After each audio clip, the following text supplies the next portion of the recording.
Innal hamdalillah nahmaduhu wa nasta'inuhu wa nastaghfiruh wa na'udzu billahi min shururi anfusina wa min sayyiati a'malina. Man yahdihillahu fala mudilla lahu wa may yudlil fala hadiya lahu. Ashhadu an la ilaha illallah wahdahu la syarika lah wa ashhadu anna Muhammadan abduhu wa rasuluh, amma ba'd. Ma'asyiral muslimin, para jamaah hadirin, ibu-ibu yang dirahmati Allah Subhanahu wa taala. Alhamdulillah, pada kesempatan yang mulia ini Allah Subhanahu wa taala melimpahkan taufik dan juga rahmatnya kepada kita semuanya, di mana pada pagi yang mulia ini kita masih bisa menjalankan di antara kewajiban kita, yaitu kewajiban untuk senantiasa menuntut ilmu.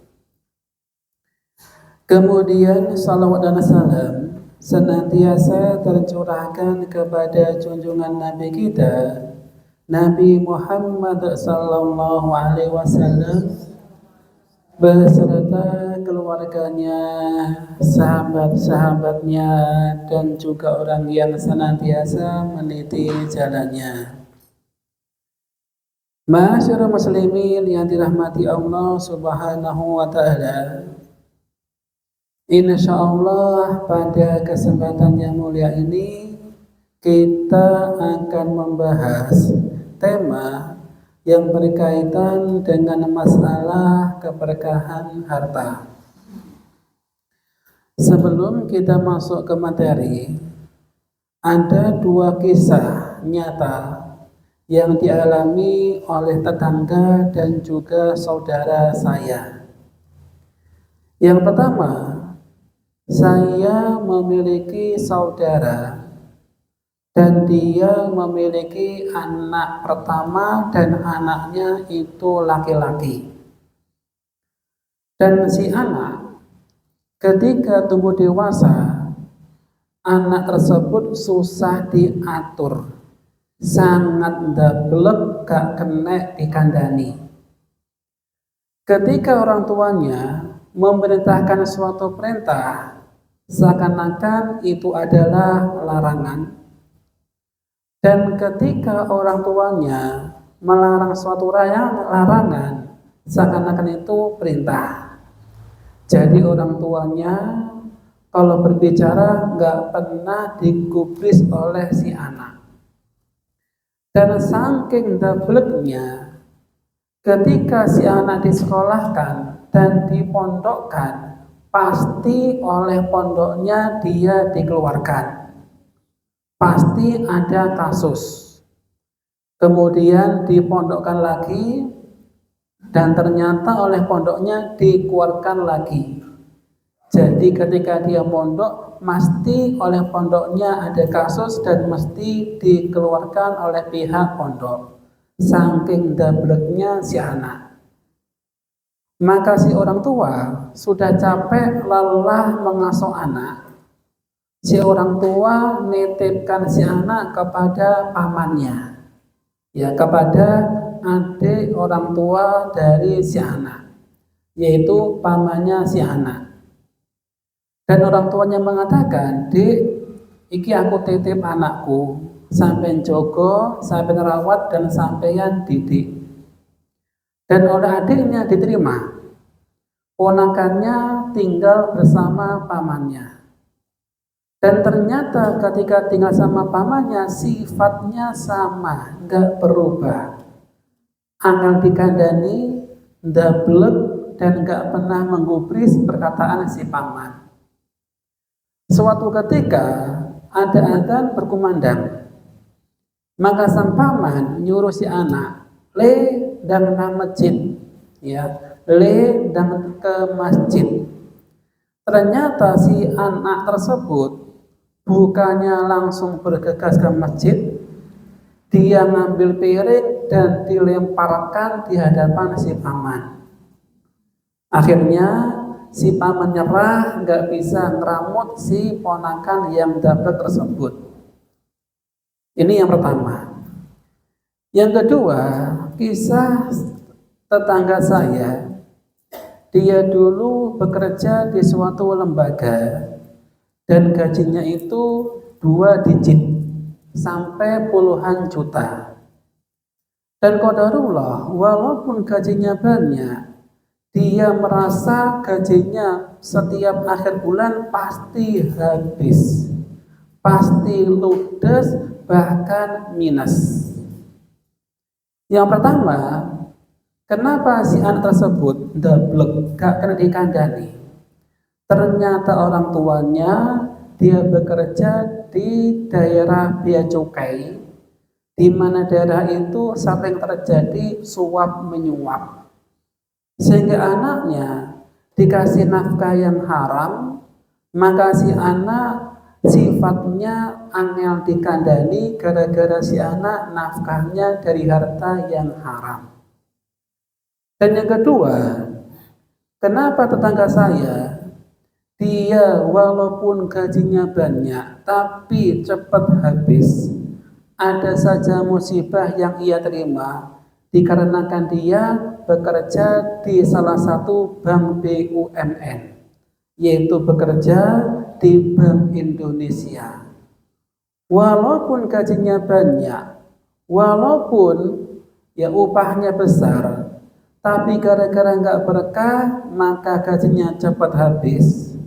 Ada saja masalah dan juga dia tidak merasa tenang. Sehingga ini pentingnya orang tua. Ketika memberikan nafkah anaknya, harus dari harta yang benar-benar halal. Karena keharaman harta bisa berpengaruh pada psikologi anak. Bahkan ada seorang pimpinan bank di Kota Malang, pimpinan bank dan pimpinan perpajakan. Orangnya kaya raya, orangnya hidupnya itu glamor, rumahnya megah, hartanya banyak. Qadarullah, gara-gara hartanya nggak berkah, dia dikasih anak dan si anak ternyata dia itu autis. Kenapa autis itu? Akalnya itu kurang. Gara-gara apa? Ketika istrinya itu hamil, si istri dikasih harta yang haram, sehingga ujung-ujungnya anaknya lahir dalam kondisi kurang akal atau autis. Ini pentingnya orang tua memberikan harta yang halal kepada para anak-anaknya. Sehingga penting kita ketahui cara-cara agar harta itu berkah. Ya, cara-cara agar harta itu berkah. Dan di antara harta berkah dan harta yang tidak berkah itu bisa dilihat dari apa? Kira-kira harta yang berkah sama enggak berkah itu bisa dilihat dari apa? Yang pertama bisa dilihat dari kedekatan dia kepada Allah Azza wa Jalla.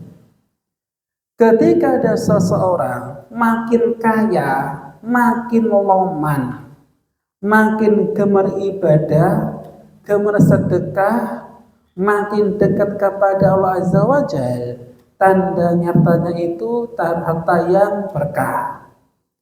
Karena harta yang berkah itu bisa mendekatkan diri kepada Allah Azza wa Jalla.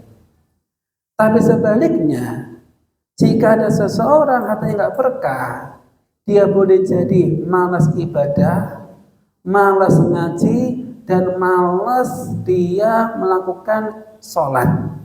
Gara-gara hartanya nggak berkah. Yang kedua, bisa dilihat dari ketenangan keluarga.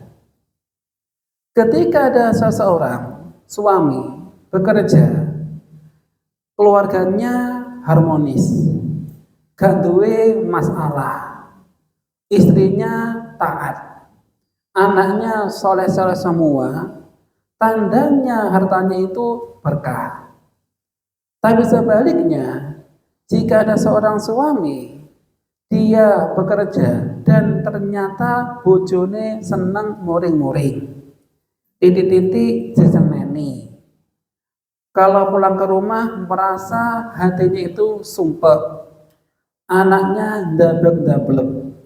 Boleh jadi hartanya tidak berkah, gara-gara dia mendapatkannya gak sesuai dengan syariat. Ya, jadi keluarga bisa harmonis jika dikasih nafkah yang halal-halal saja. Maka bagaimana ibu-ibu cara agar harta yang kita punya menjadi harta yang berkah? Yang pertama itu adalah harus dizakati dan harus disedekahi. Ya, yang pertama harta harus dizakati dan harus disedekahi. Dan zakat itu ada dua macam. Yang pertama, zakat yang dikeluarkan di akhir Ramadan, namanya zakat fitri. Dan yang kedua, zakat yang dikeluarkan per tahun, namanya zakat mal. Contohnya ibu-ibu nggih, panjenengan saumpamane duwe emas. Emas panjenengan kira-kira berapa kilo ibu-ibu di rumah?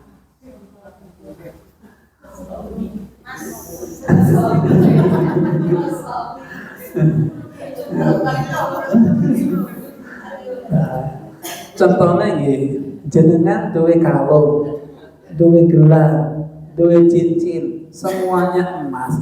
Jika beratnya sudah mencapai 85 gram, maka emas wajib dizakati sebanyak 2,5%. Ini namanya zakat mal. Atau jika panjenengan punya tabungan, kira-kira tabungan panjenengan berapa ratus juta? Contohnya nggih, 100 juta. Maka kalau panjenengan punya tabungan 100 juta, maka panjenengan wajib untuk mengeluarkan zakat malnya. Leres. Belum sampai kalau sekarang, mungkin lebih nggih. Leres. Kalau nyenengan mungkin 200 sampai nggih. 200 dikali 85. Berapa kira-kira itu? Oke, sekitar itu. Itu baru bisa sampai nisabnya. Oke. Itu jika panjenengan memiliki tabungan emas ataupun tabungan uang. Jika sudah mencapai nisab. Dan juga jika panjenengan memiliki kelebihan uang, juga dianjurkan untuk bersedekah. Ya, dianjurkan untuk bersedekah. Karena apa? Karena di antara sifat orang-orang muttaqin yang disebutkan oleh Allah Azza wa Jalla, dia suka mendermakan sebagian hartanya. Ini sebagaimana firman Allah Ta'ala dalam Al-Quran, innal muttaqina fi jannati wa uyun. Sesungguhnya orang-orang muttaqin, mereka berada di dalam surga dan di dalamnya ada sumber mata air. Akhidina ma'atahum rabbuhum, mereka mengambil apa-apa yang diberikan oleh Tuhan mereka. Kenapa mereka mendapatkan nikmat surga? Innahum kanu qabla dzalika muhsinin. Dikarenakan mereka sebelumnya ketika hidup di dunia suka berbuat ihsan atau suka berbuat kebaikan. Dan di antara kebaikan yang dilakukan oleh orang-orang mukmin itu adalah kanu qalilan minal laili ma yahja'un. Jadi mereka ketika malam hari sedikit tidur. Ini sifatnya orang-orang mutakin. Jadi orang mutakin riadohnya ketika malam hari sedikit tidur. Beda sama kita nih. Kalau kita biasanya tidur jam berapa ibu biasanya? Jam 9. Tang ini jam subuh. Nah, ketika adzan. Pembuatan sampai nih. Itu kakinya tidur. Kakinya tidur. Dan boleh jadi ketika sebelum zuhur, habis zuhur tidur lagi. Sehingga sehari tidurnya berapa jam ibu-ibu? Bisa jadi lebih dari 10 jam. Bendinane turu wae, hawani ngantuk aja. Nggih. Itu kakean turu. Tapi sifat-sifatnya orang mutakin sedikit tidur. Jadi orang-orang bertakwa ketika malam hari itu mereka membaginya untuk tidur dan untuk beribadah. Ya, untuk tidur dan untuk ibadah.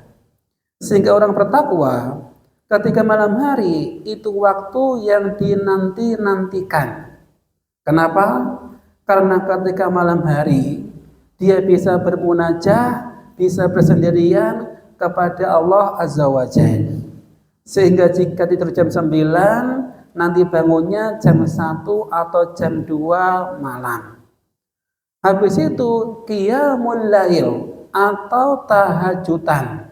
Ya sampai jam 3, baru jam 3 tidur sejenak kemudian subuhan. Ini baru sifatnya orang-orang mukmin ketika malam hari sedikit tidur. Qalilan minal laili ma yahja'un. Kemudian ibu-ibu, wabil asahari hum yastaghfirun. Ketika di waktu sahur, mereka banyak istighfar. Jadi habis tahajudan mungkin 1-1,5 jam. Kemudian dia enggak langsung tidur, tapi dia mengucapkan istighfar. Dan di antara bacaan istighfar yang dicontohkan oleh Nabi Shallallahu Alaihi Wasallam yang lafadznya astaghfirullah alladzi la ilaha illa huwal hayyul qayyum wa atubu ilaih. Ini doa yang dianjurkan diperbanyak dibaca ketika di waktu sahur. Ketika seseorang baca doa ini, walaupun dosa-dosanya sebanyak buih lautan atau segede gunung, ketika dia beristighfar, maka pasti Allah Azza wa Jalla akan mengampuni dosa-dosanya. Jadi orang mutakin, yang pertama di malam hari mereka sedikit tidur, mereka qiyamul lail, kemudian yang kedua banyak istighfar, dan yang ketiga wa fi amwalihim haqqul lisaili wal mahrum. Dan pada harta-harta mereka ada hak fakir dan miskin yang meminta dan yang tidak meminta. Jadi orang muttaqin itu gemar bersedekah, gemar menginfakkan hartanya di jalan Allah. Contohnya ibu-ibu, ketika panjenengan dikasih hadiah dari teman, secara bahasa Indonesia jenengan mengucapkan apa ibu-ibu? Terima kasih. Oke, terima kasih. Apa sih ibu-ibu makna terima kasih? Kita terima hadiahnya dan kita kasihkan sebagiannya kepada yang membutuhkan. Seperti Allah Azza wa Jalla ketika memberikan rezeki kepada kita, kita terima sebagiannya dan kita kasihkan sebagiannya kepada fakir miskin. Ini diantara sifat orang-orang muttaqin. Maka sebagaimana perkataan wong Jawa ibu-ibu, menasihati anaknya, le kalau mangan iwak ojo sak ndas-ndase. Kalau ada orang makan iwak, makan ikan ibu-ibu, sak ndas-ndase, sak ririne, jenenge apa ibu? Geragas. Leres geragas. Nah, kalau bisa seseorang ketika makan ikan hanya dimakan dagingnya, durinya, kepalanya dibuang. Sebagaimana kita kalau dapat harta dari Allah, kita makan sebagiannya dan sebagiannya kita sedekahkan di jalan Allah. Ini hakikat harta yang berkah yang kita infakkan di jalan Allah. Dan hakikat ibu-ibu, harta yang kita miliki itu bukan rumah yang megah, bukan mobil yang mewah, bukan tabungan yang numpuk di bank.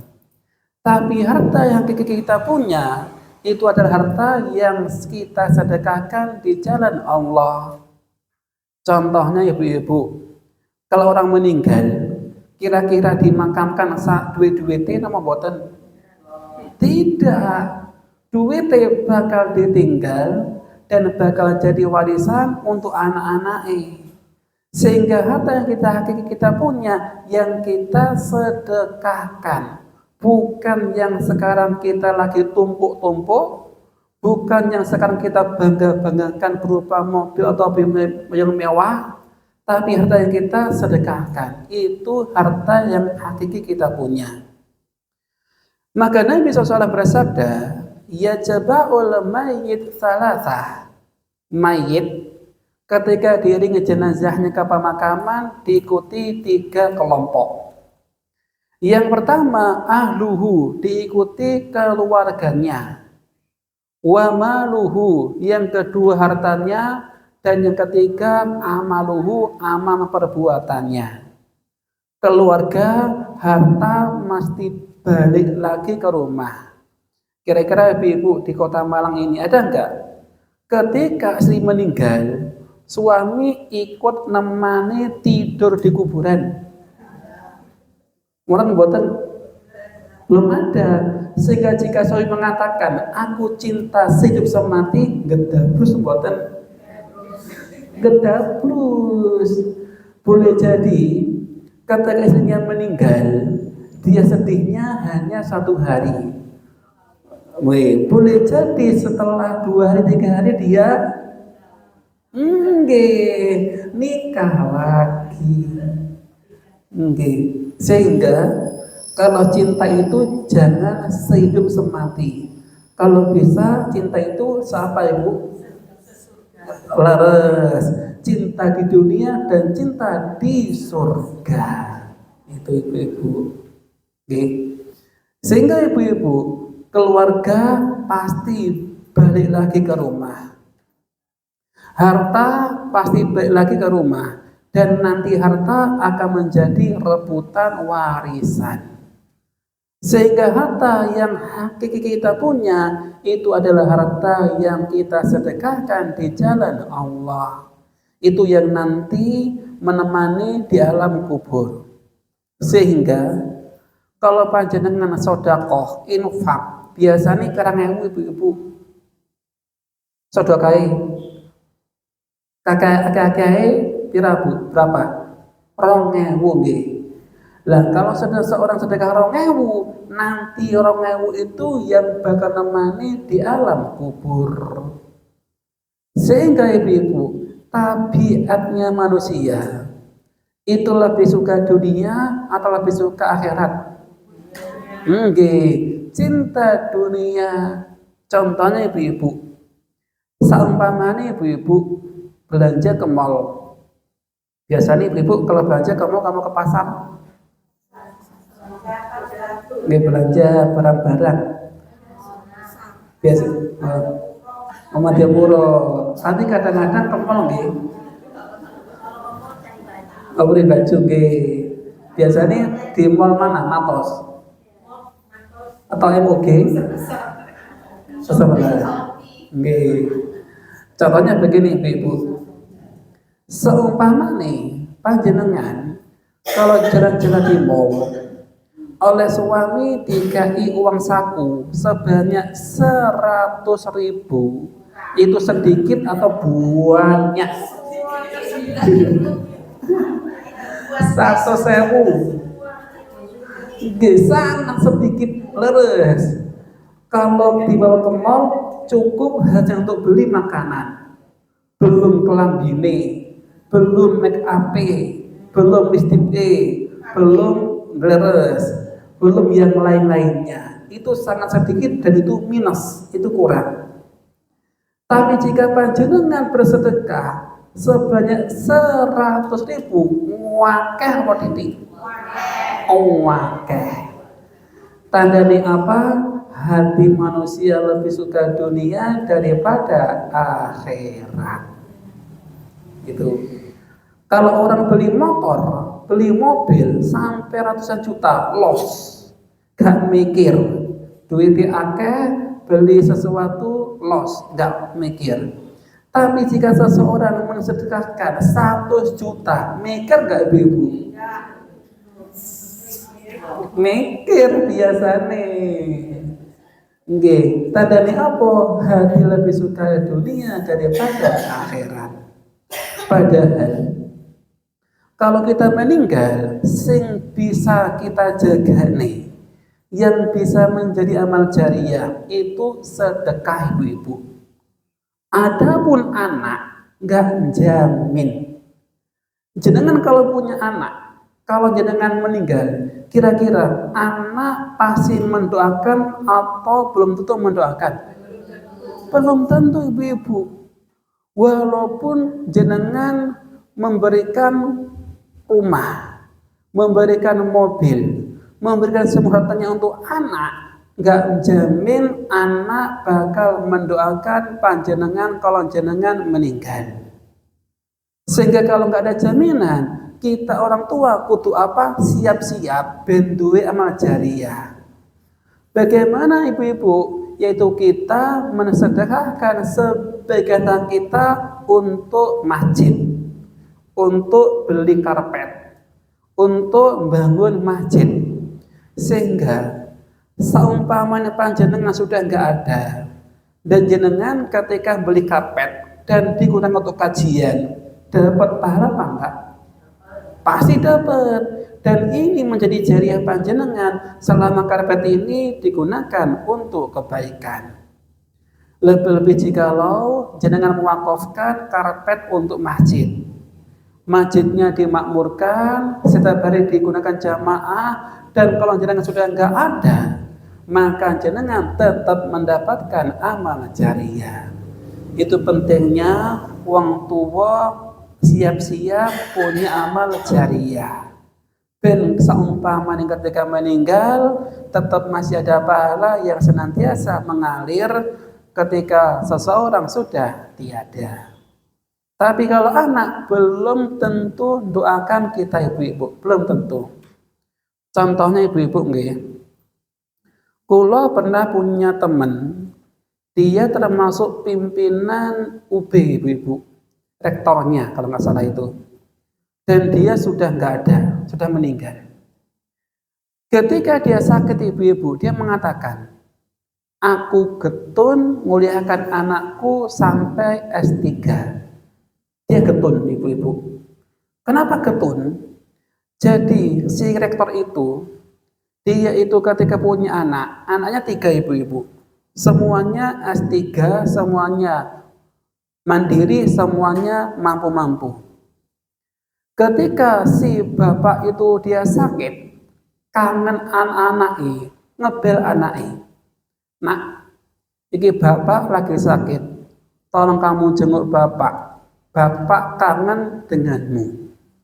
Ternyata si anak pertama mengatakan, Pak, jenengan kalau sakit dibawa ke rumah sakit. Namun teni saya nggak bisa jenengok lagi repot kerja. Anak kedua juga sama, Pak, jenengan kalau sakit dibawa ke rumah sakit. Namun teni saya repot kerja nggak bisa jenguk.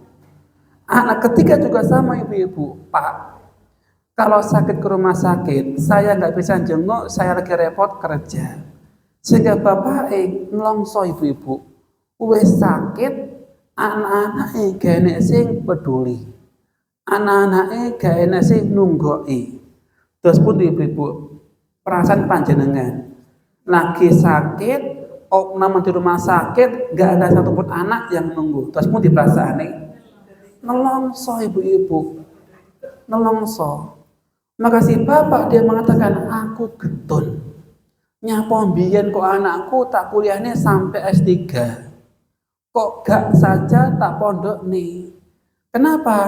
Karena si bapak hanya mengajarkan anak bagaimana mencari dunia, tapi gak mengajarkan anak bagaimana mencari akhirat.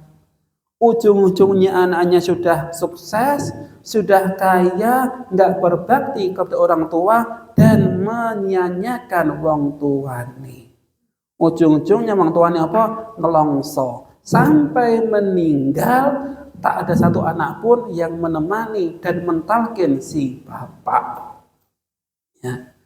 Bahkan ibu-ibu pernah ada kisah viral, kalau nggak salah itu di Klaten ibu-ibu, ya di Klaten itu ada pasangan suami istri, dua-duanya itu kalau nggak salah dosen dan anaknya itu sudah mampu semua dan hidup di luar kota.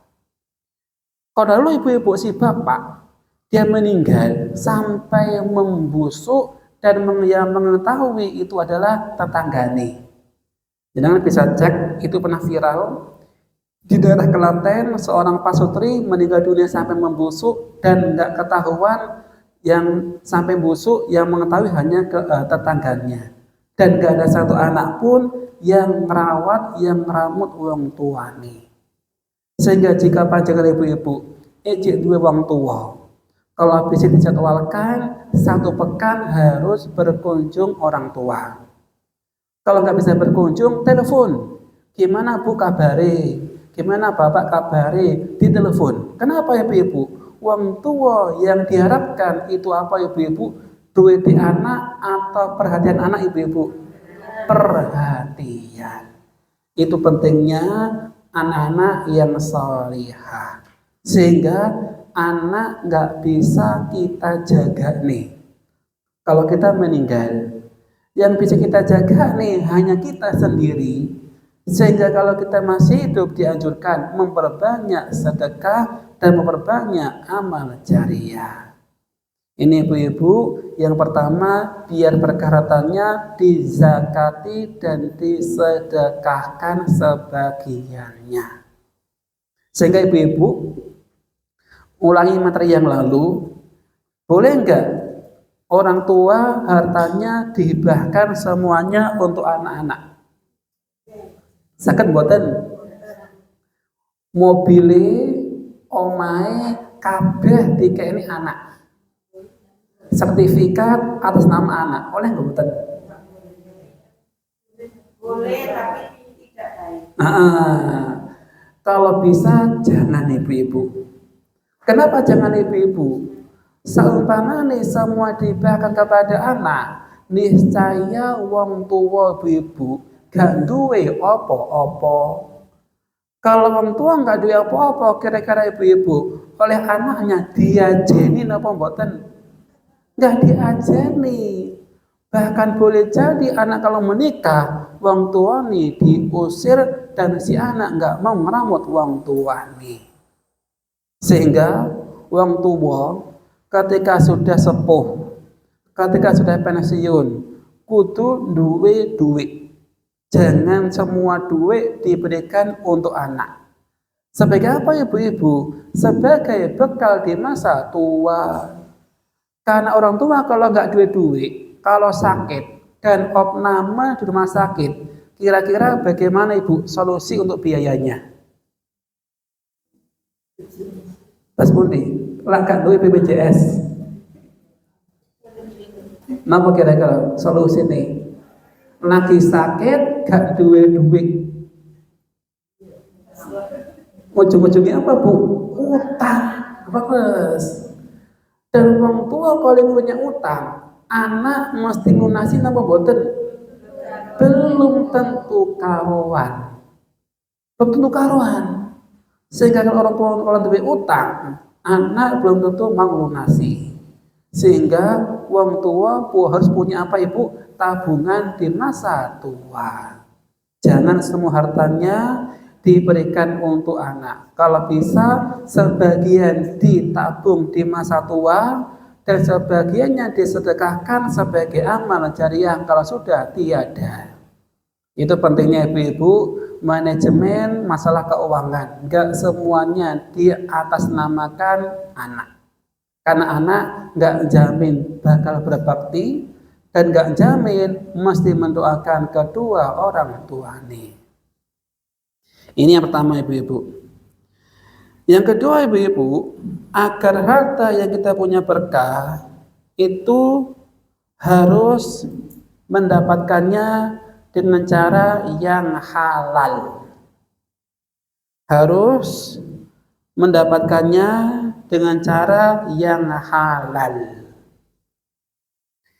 Harus mendapatkannya dengan cara yang halal. Bagaimana contohnya ibu-ibu? Jadi kalau ada orang kerjanya halal, gajinya halal, maka insya Allah harta berkah dan nafkah untuk keluarga dari hal yang berkah dan keluarga akan tetap harmonis. Dan di antara ibu-ibu tradisinya masyarakat, ketika mereka mendapatkan cara yang enggak dibolehkan syariat, contohnya masalah itu ibu-ibu, masalah warisan. Kalau sesuai dengan syariat, warisan ibu-ibu, lanang kalih wedok jatahe beda atau sama ibu-ibu? Beda. Nyapa kok beda ibu-ibu? Kenapa kok lanang lebih akeh daripada perempuan? Iya. Leres. Karena kalau laki-laki dapat banyak, karena laki-laki wajib menafkahi istri dan juga anak-anaknya. Jadi duitnya bapak sebagiannya ada hak untuk anak dan juga istri. Tapi kalau uangnya istri itu uang pribadi. Leres. Uang pribadi. Dan istri enggak wajib menafkahi suamine. Dan istri enggak wajib memberikan nafkah kepada si suami. Jadi suami dapat banyak, laki-laki dapat banyak daripada perempuan. Tapi seumpamanya ibu-ibu, ketika bagi warisan, sing wedok gak terima, dia ingin bagi sesama rata. Kira-kira boleh mboten ibu-ibu? Nah, kalau si laki-laki gak rindo, nggak boleh. Kenapa nggak boleh? Karena nggak sesuai dengan syariat. Maka orang Jawa mengatakan uang wedok oleh sanesa namanya apa? Sak junjungan sak junjungan. Kalau laki-laki oleh sak pikul. Lagi pikul bendanya berapa ibu-ibu? 2. Sak junjungan berapa bendanya? 1. Jadi laki-laki oleh sak pikul, perempuan oleh sak gendong. Gitu, sak gendong. Ada suatu kisah ibu-ibu dari tetangga saya ketika tetangga saya itu meninggal dunia. Jadi punya 2 anak ibu-ibu, sing pertama laki-laki, sing kedua perempuan. Maka anak laki-laki mengatakan, "Dek, iki bapak wis gak enek. Ayo warisannya dibagi sesuai dengan syariat." Ternyata adik perempuannya gak mau. Dia pengen baginya sesuai dengan tradisi. Dan biasanya ibu-ibu, lanang kalih wedok, lak debat semenang siapa? Wedok. Akhirnya adik perempuannya menang. Warisannya dibagi sesuai dengan tradisi. Tapi gara-gara gak sesuai dengan syariat, hartanya si wedok gak berkah.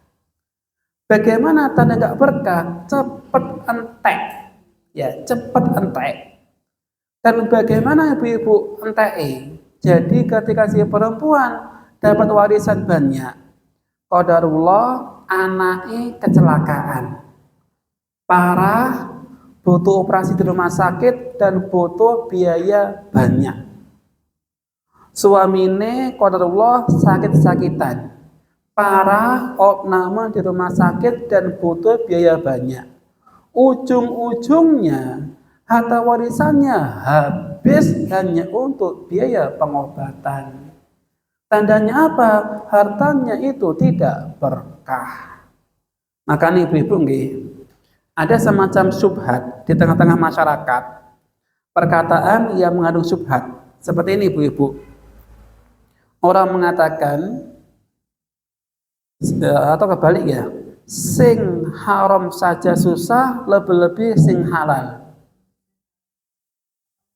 Leres, sing haram saja susah, lebih-lebih yang halal. Ini leres nang boten ibu-ibu? Salah. Lah, sing benar yang kita ubah adalah sing halal saja banyak, kenapa yang haram gitu. Sing halal saja banyak, kenapa yang haram? Sehingga kalau bisa ibu-ibu, jangan kalau suami berangkat kerja dibisiki, Mas, aku kuat nahan lapar di dunia, tapi nggak kuat nahan api neraka gara-gara gajimu itu haram. Jadi kalau bisa suami dimotivasi, kalau bekerja kerja yang benar. Kalau bekerja yang sesuai dengan syariat. Ojo sampai suap menyuap, ojo sampai korupsi, dan ojo sampai mengambil barang milik orang lain. Karena apa ibu-ibu? Orang korupsi, orang mencuri, orang suap-suap itu biasanya gara-gara siapa? Istrinya. Lepas, istri ini. Lepas ibu-ibu, istri ini. Contohnya, istri ini, suami ini gajinya 3 juta. Si istri punya teman, ternyata temannya beli motor baru. Mas, iki koncoku, motore baru, motore iku apa nggih? Apa itu senengnya motor apa ibu? Orang perempuan itu. Dalam? Vespa. Terus atau mungkin NMAX itu nggih. Mas, koncoku iki duwe NMAX nyar tas tuku. Saya pengen kok nggih. Lah, kalau suami gak duwe duit, boleh jadi dia korupsi hanya untuk membelikan motor untuk istri. Dan istri juga punya teman beli mobil baru. Temannya beli mobil baru. Dia iri, Mas, koncoku beli mobil baru. Saya minta kok aku nggih. Ujung-ujungnya ketika suami gak mampu, maka dia korupsi. Sehingga suami korupsi, mencuri boleh jadi gara-gara istri yang suka dunia dan gak merasa qanaah. Itu pentingnya ibu-ibu. Lah bisa dengan motivasi suami, Mas, sampai nak kerja sing bener, aku gak kuat siksaan akhirat, dan aku lebih kuat kalau kelapar di dunia. Jadi harus dinasihati, dimotivasi suami agar kerja yang benar. Dan yang ketiga ibu-ibu, yang terakhir, bagaimana agar harta kita itu berkah, yaitu kita wajib untuk mensyukuri. Ya, kita wajib untuk mensyukuri. Ini sebagaimana firman Allah Ta'ala dalam Al-Quran, surat Ibrahim ayat yang ke-7. La in syakartum la azidannakum wa la in kafartum inna adzabi lasyadid. Kata Allah, jika kalian mau bersyukur, aku tambahkan nikmatku atas kalian. Tapi kalau kalian kufur, gak mau bersyukur, sesungguhnya azabku sangatlah pedih. Ini ibu-ibu pentingnya bersyukur. Sehingga jika suami ibu-ibu gaji nggak seberapa ibu-ibu, gaji hanya untuk cukup beli sembako, perlu disyukuri ibu-ibu. Kenapa? Karena kalau kita syukur, maka boleh jadi Allah akan memberikan keberkahan pada harta kita. Dan yang namanya rezeki ibu-ibu itu tidak hanya orientasinya pada harta. Contohnya panjenengan ibu-ibu punya suami orangnya soleh, orangnya sabar, orangnya menerima apa adanya, itu termasuk rezeki. Dan panjenengan kalau punya keluarga harmonis, gak pernah muring-muring, gak pernah ada pertengkaran, itu juga rezeki. Sampai ibu-ibu jenengan sehat, itu juga termasuk rezeki. Karena apa? Kita baru sadar rezeki kalau kita itu sakit. Contohnya ibu-ibu, jenengan kalau gajinya pas-pasan tapi sehat, lebih suka atau panjenengan gajinya puluhan juta tapi penyakitan? Terus gitu ibu-ibu. Oke. Kenapa ibu-ibu? Sing namanya hidup ibu-ibu itu sawang sinawang. Boleh jadi kita punya tetangga kaya raya, hidupnya glamor, mobilnya banyak, tapi Allah cabut nikmat yang paling utama, yaitu nikmat sehat. Dia kena penyakit diabetes, dia kena penyakit stroke, dan setiap hari makan itu hanya bubur saja. Kira-kira nikmat gak ibu-ibu? Tidak, walaupun hartanya banyak. Sehingga jikalau panjenengan ibu-ibu jatah nafkah untuk belanja ngepres, mungkin satu hari berapa nggih? 100, akhir ini Bu, 100 Bu. 100 akhir ini untuk uang belanja. Oh 50, beres. Banyak itu Bu nggih. Banyak atau ngepres? Cukup nggih? Nah, cukup. Cukup. Relatif nggih. Tapi panjenengan makan sate oke, makan gulai oke, semuanya oke, semuanya dilahap, dan jenengan sehat, itu perlu disyukuri. Karena kalau orang sudah sakit, makan nggak enak, semuanya nggak nyaman, sehingga nikmat sehat itu nikmat yang sangat besar dan wajib kita syukuri. Ya. Saya kemarin ibu-ibu ada kisah pribadi. Saya itu opname di rumah sakit ibu-ibu. Dan ada tetangga pasien, dia nggak bisa ngising ibu-ibu, nggak bisa ngising, nggak bisa ngengek, nggak bisa ngengek ibu-ibu. Laras ibu, betul, ya, nggak bisa ngising, nggak bisa ngengek. Ternyata qadarullah dioperasi, dan habis operasi sambat, ya, tubuhnya itu sakit ibu-ibu, duduk sakit, berbaring sakit, jadi kalau tidur dia tuh miring. Tandanya apa ibu-ibu? Kalau orang sehat, kadang-kadang kita lalai, kalau sakit baru sadar kalau sehat itu termasuk nikmat yang besar. Jadi pentingnya kita mensyukuri nikmat sehat.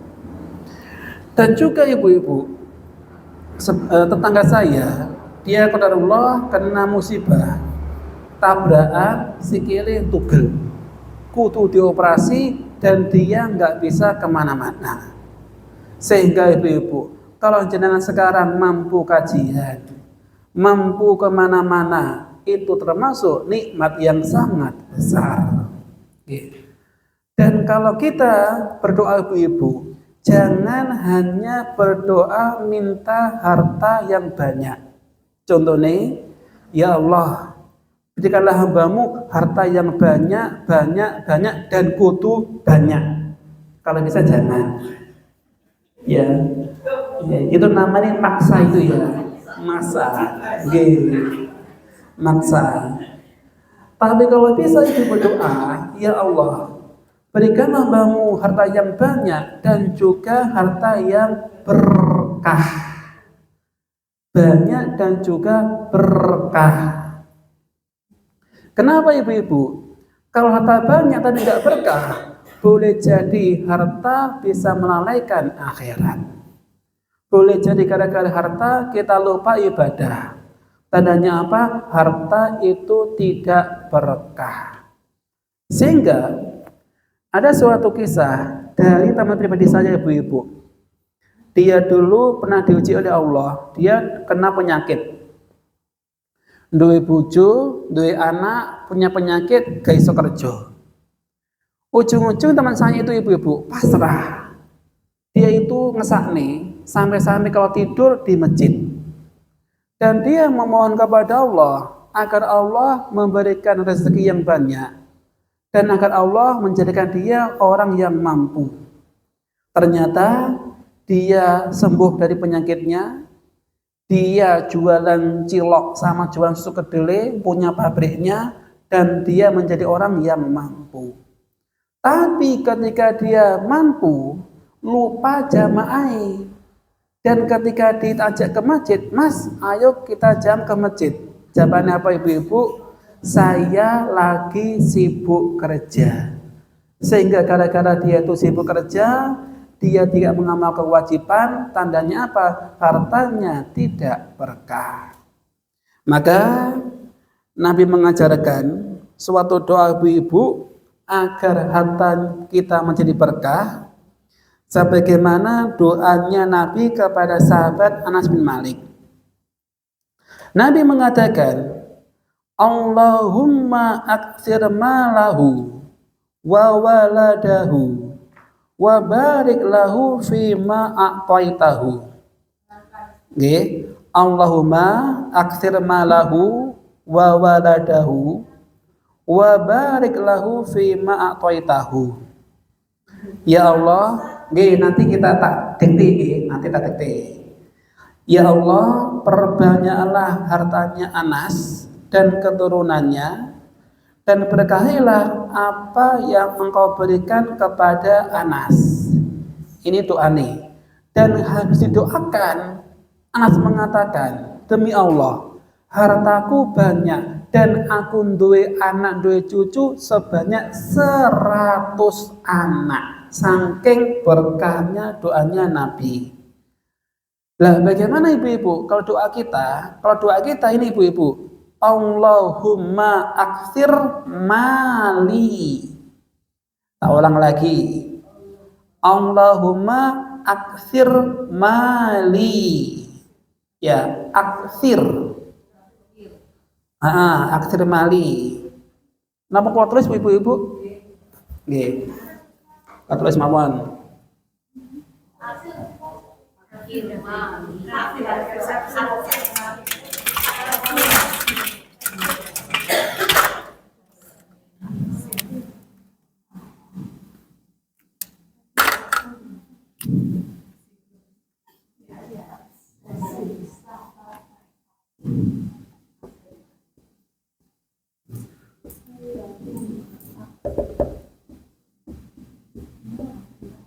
Mali, ini ibu-ibu.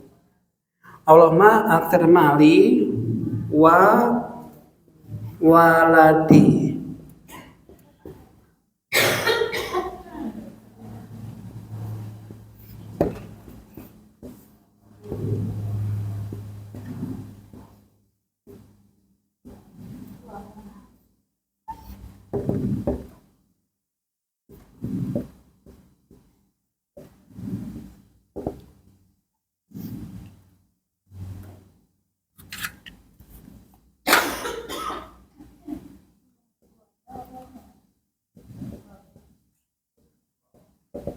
Ini Allahumma aktsir mali wa waladi wa barik li fi ma a'taitani.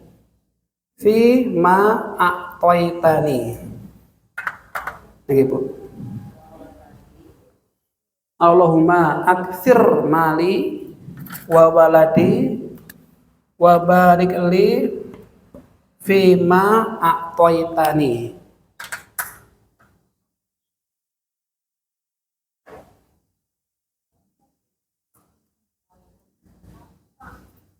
A'taitani. A'taitani.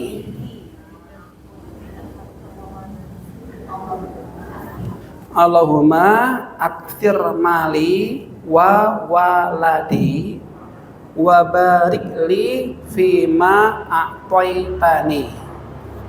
Fima a'taitani.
Nggih, wa barik li fima a'taitani.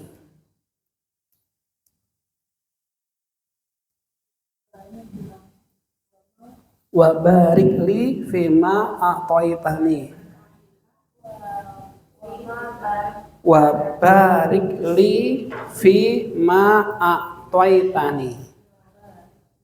Nggih, wa barik li.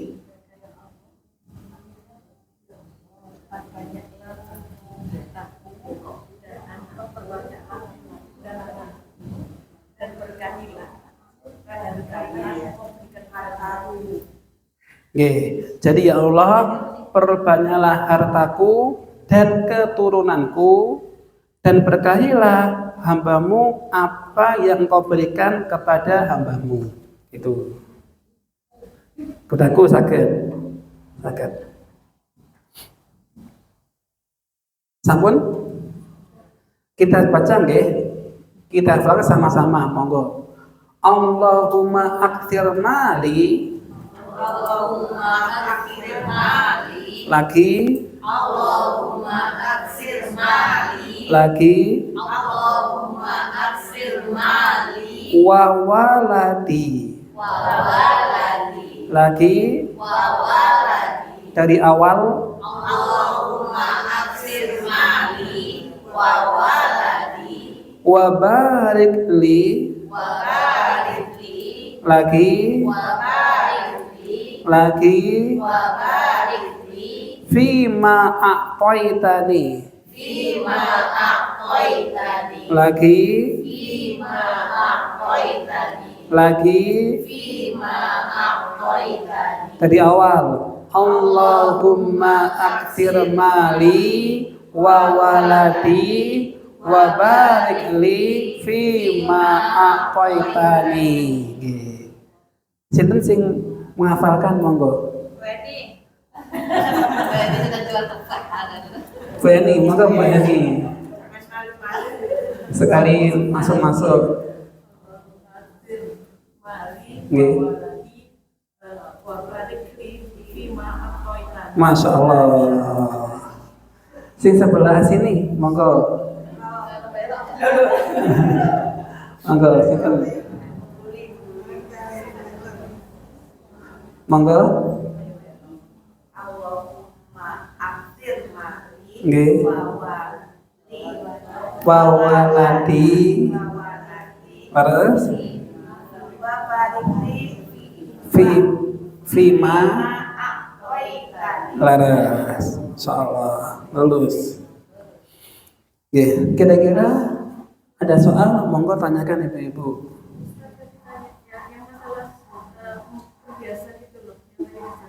Nggih.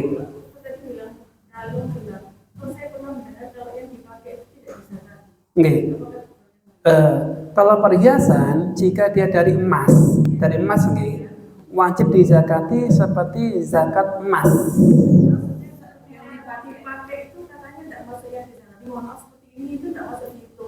Oh, betul. Walaupun dipakai, nggak dipakai tetap dizakati karena termasuk harta. Oh, betul. Setahun sekali. Jika mencapai nisab sebanyak 85 gram. Jadi kalau panjenengan punya kalung, punya gelang, semuanya emas dan beratnya 85 gram, maka dizakati 2,5%. Kalau termasuk emas yang jenengan punya. Itu. Yang lebih roji, lebih kuat dizakati gara-gara dia adalah emas. Lah Ibu ini pinten per gram sing ada 100 gram wonten? Wonten. Lah wonten kalau bisa dizakati. Nggih. Nggih, harus. Nggih. Terus itu pendapat ada yang mengatakan cuma kalau saya lebih amannya, lebih aman nggih, kehati-hatian. Ketika kita punya emas, entah disimpan, kalau enggak disimpan, kalau termasuk emas tetap dizakati. Itu pendapat yang lebih aman. Hati-hati mawon. Nggih. Kalau dizakati ibu-ibu 2,5%, banyak enggak kira-kira? Banyak nggih? Banyak. Harus. Nggih, ada lagi monggo?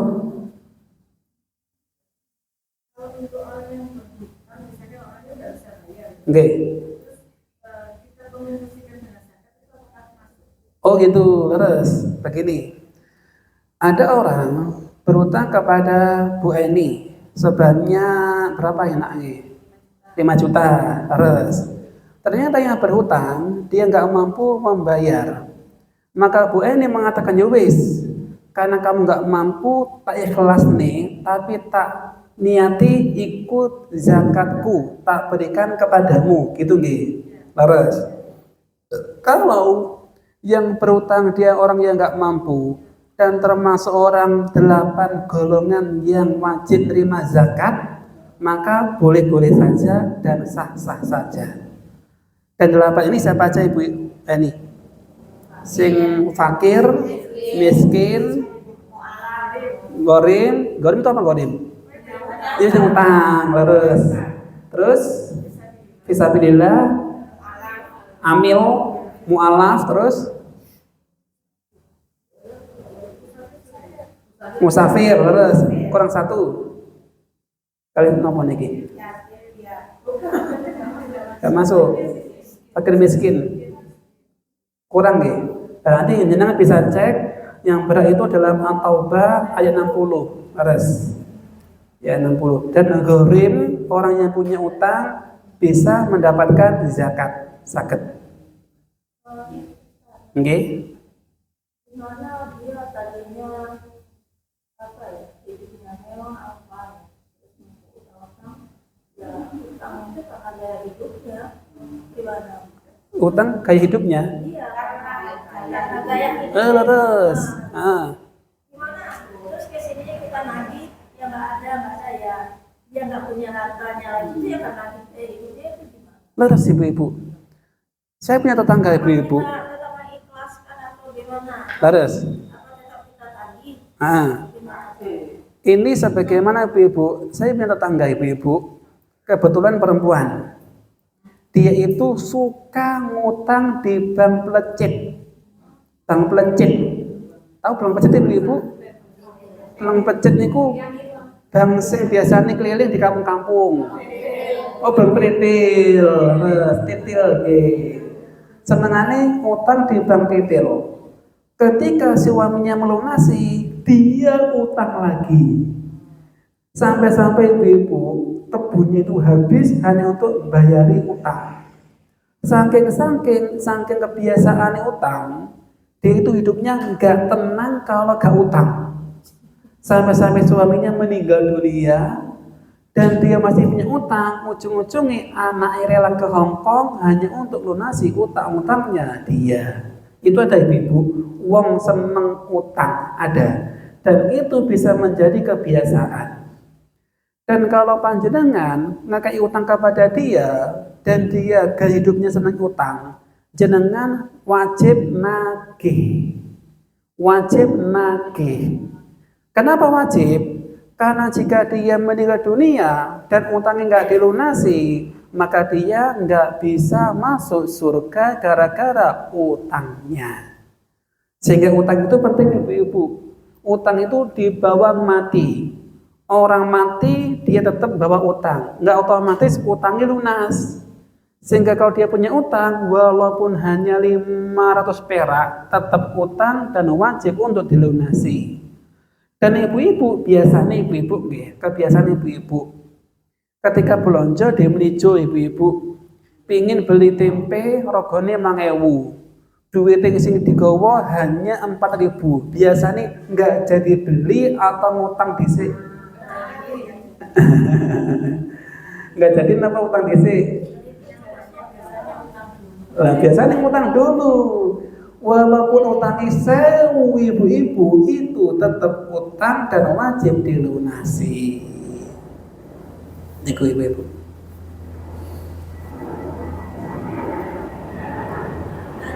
Nggih, monggo.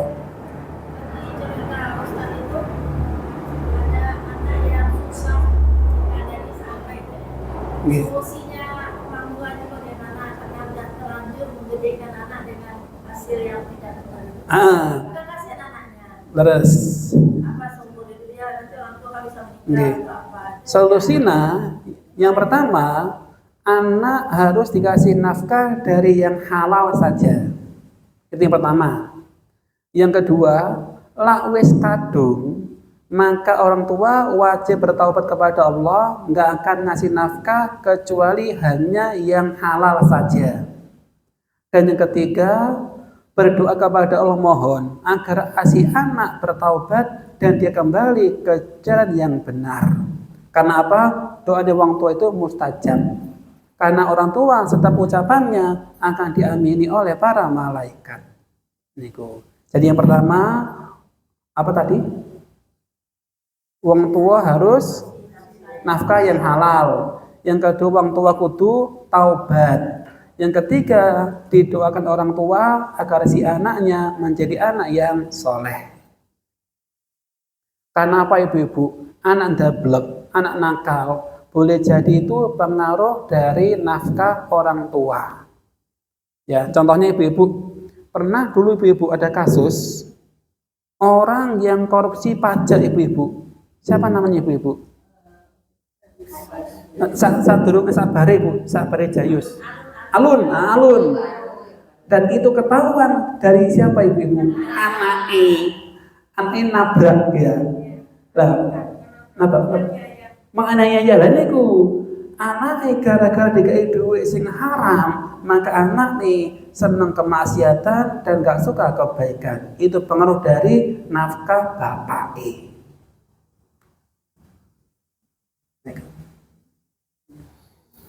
Nggih. Sampun ibu-ibu? Nggih. Sekian ibu-ibu yang bisa kita sampaikan. Mudah-mudahan bermanfaat dan kita tutup dengan doa kafaratul majelis. Subhanakallahumma wa bihamdika asyhadu an la ilaha illa anta astaghfiruka wa atubu ilaik. Wassalamualaikum warahmatullahi wabarakatuh.